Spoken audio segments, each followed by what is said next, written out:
నగరంలోని వరద నిలిచే రహదారులను పరిశీలించారు హైడ్రా కమిషనర్ ఏవి రంగనాథ్. మియాపూర్, కొండాపూర్, గచ్చిబౌలి ప్రాంతాల్లో నీట మునుగుతున్న రహదారులను ఆయన పరిశీలించారు.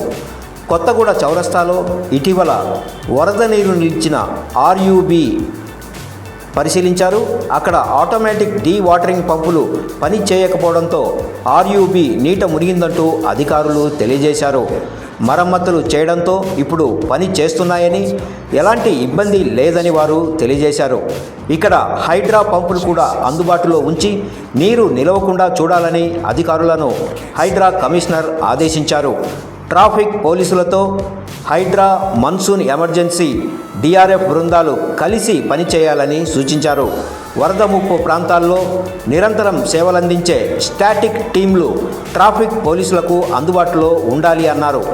GHMC commissioner Karnan, traffic joint CP Gajarao భూపాల్తో పాటు జీహెచ్ఎంసీ అధికారులు కూడా బయోడైవర్సిటీ ప్రాంతంలో నీరు నిలిచే ప్రాంతాలను పరిశీలించారు. వంతెనల మీద నీరు పోయే రంధ్రాల్లో మట్టి చేరకుండా చూడాలని హైడ్రా కమిషనర్ సూచించారు. అనంతరం గచ్చిబౌలిలోని ఇంద్రానగర్లో గమన్ ఆసుపత్రి వద్ద నీరు నిలిచిన ప్రాంతాలను ఆయన పరిశీలించారు.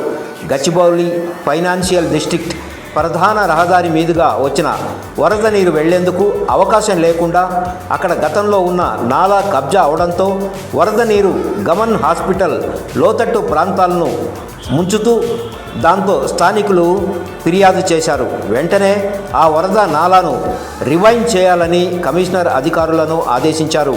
వర్షం పడినప్పుడు వరద నీటితో పాటు పెద్ద మొత్తంలో చేరుతున్న స్టిల్ట్ను వెనువెంటనే తొలగించాలని ఆదేశించారు. అనునిత్యం అప్రమత్తంగా ఉండి వరద నివారణతో ట్రాఫిక్ ఇబ్బందులు లేకుండా చూడాలని హైడ్రా కమిషనర్ రంగనాథ్ అధికారులను ఆదేశించారు.